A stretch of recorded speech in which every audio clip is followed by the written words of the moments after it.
with the squad that you have here, are you looking at somebody like Ashton Ager as a genuine all-rounder to bat in the top 7?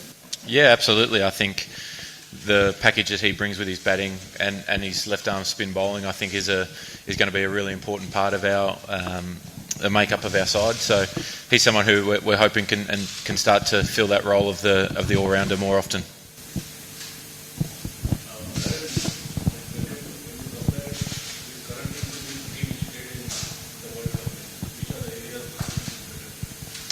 I think there's been a little bit of a changeover, obviously, with a few guys going out and a few young guys coming in particular. I think probably the one difference in the squad is that all-rounder spot. For this trip, we've gone with the spinning all-rounder as opposed to the medium-pace, fast-bowling all-rounder we had in Stoinis for the World Cup, and now we've gone with Agar. So that's just the main difference, I think, when you have when you're picking a squad for certain conditions. And in the backdrop of what's happening back in Australia, the tragedy of bushfires that's seen so many animals and human beings, and so many lives being affected. Do you think that good performance by your cricket team here would bring some, joy to people back home? Yeah, obviously it's very unfortunate what's happening in Australia, and our thoughts are with everyone that's affected by the bushfires all around Australia. So. At the end of the day, cricket's very insignificant to what is happening there in terms of, like you said, the loss of life and a lot of wildlife is unfortunately perished as well. So I think all we can do as players is try and bring some good performances and bring some excitement and hopefully some smiles on faces of some people who are doing it very tough at the moment. After having a decent performance in home conditions with red ball cricket, how do you see the challenge in this Indian tour? Yeah, I think it's important that we come here and try and continue that good form that we've had for the last few months in terms of the T20s against Sri Lanka and Pakistan, and then the tests against Pakistan and New Zealand. I think the way that the guys have been playing has been very good. Obviously, there's been a lot of wins, and one of the big challenges for our team is to continually keep improving, especially in away conditions. Most teams around the world now are very, very comfortable playing at home. So for us to be able to go away and continually win and challenge the best teams in the world on a regular basis is really important to us, and something that we're excited for the challenge. We obviously won here last time we came 3-2. So to have that, to be able to back that performance up and hopefully starting off really well here in Mumbai is really important to us.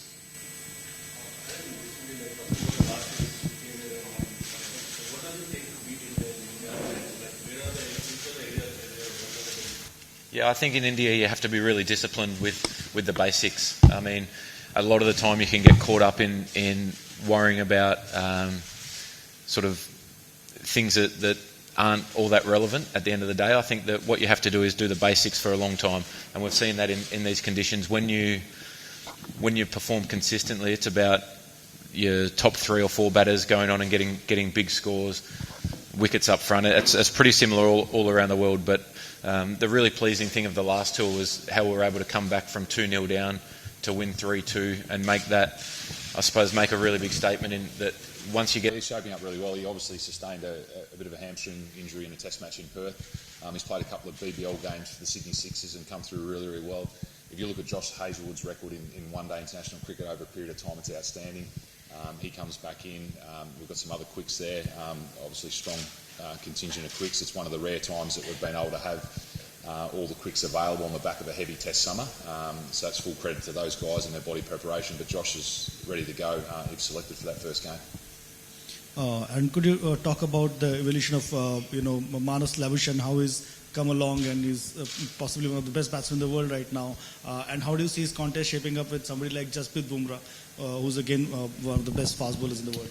Yeah, that's going to be really exciting. I think the improvement we've seen in Manas's game over the last 12 months has been huge, and that's been reflected in his scores and the impact that he's been having on test matches. But I think if you look at his domestic one-day record, it's very good. He's batted in the top 4 for Queensland, and the way that our one-day competition's been structured over the last few years, you tend to play in blocks on some grounds where you're playing on used wickets a lot. So they can be quite similar to subcontinent type wickets where they're a lot slower, they spin a bit, and for him to be averaging up around 40 in domestic cricket is brilliant, and hopefully he can bring that form from the Test series.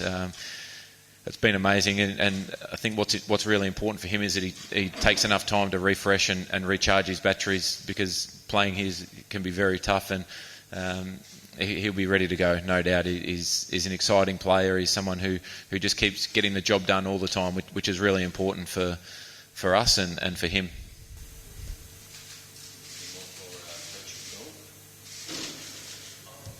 What do you see as Adam Zampa's challenges will lead spinner, particularly on fast-scoring grounds such as the one today in Bangalore later on? I think anytime you come to India, whether you're a spinner or quick, you've got to be prepared to have those patches where things don't go your way. I think over time he's improving. He's been here more and more, and I think every time you get exposed to these conditions, you learn and improve, and that's been one of the big things for Adam Zampa. Even in BBL cricket, his improvement has been great. He's going to be challenged here. India have got a fantastic batting lineup. If we can get early wickets, we'll make his job a hell of a lot easier in terms of when he comes into the attack. Clearly, if a spinner comes on and the opposition are none down, he's going to have his work cut out. But we back him in any situation, and he can bowl anywhere in the front half of the innings and all the way to the back end. So we feel as though with him and Agar, we've got some good spin coverage there to challenge the Indian batting unit. How do you see the contest of the Australian batsman against Jasprit Bumrah, who's now fit and is back in action? Double Australia in the past. Yeah, he's obviously a fantastic bowler, and someone who, when you're not playing against him, you love watching him bowl. He's fast, he's aggressive, his execution is pretty spot on, and I think the more and more guys get to face him, the more exposure you get, the more you start to understand how he bowls. So it's going to be important that we don't overplay that too much. I think it's about focusing on what we do as a batting unit against that, and each person having their own individual plans. Each batting style is different. Each player has different strengths and weaknesses. So it's about doing what you have to do to mentally prepare for that challenge.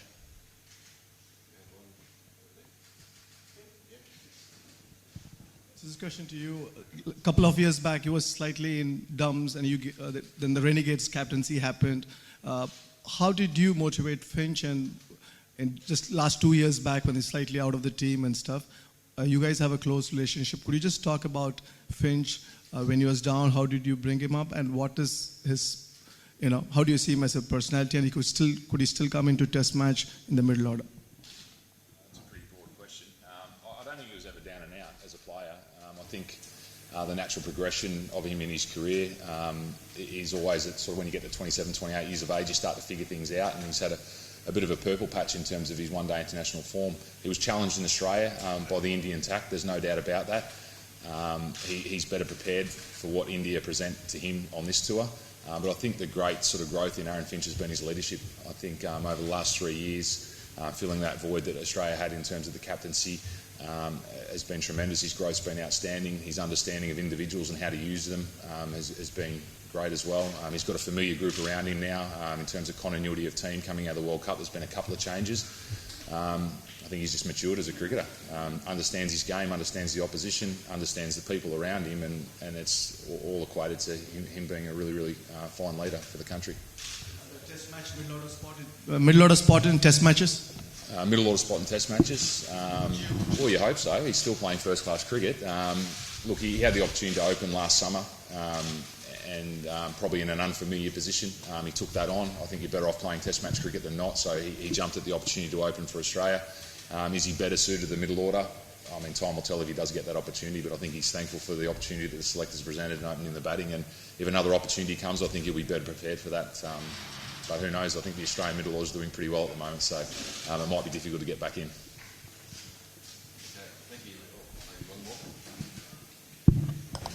Do you think in current scenario Indian pace attack is more worrisome for the opponent as compared to I missed the start. Do you think in current scenario Indian pace attack is more worrisome for the opponents compared to current spin attack? I think both the spin and the quick phase, you have different challenges there. You've obviously got guys, Bumrah who can move the ball, Bhuvi who can swing the ball both ways, and then you've got the consistency of Jadeja, Chahal, Kuldeep. So I think you can't take either of the challenges, spin or pace, lightly. You have to be prepared with your own game plan mentally to take them challenges on. And like I said before, that'll be up to the individual to work that out for themselves, what's the best way to go about it. So at the end of the day, it's international cricket. You can't take anything lightly. You can't put more emphasis on one than the other. Otherwise, you can find yourself coming up pretty short. Cheers, guys. Thank you.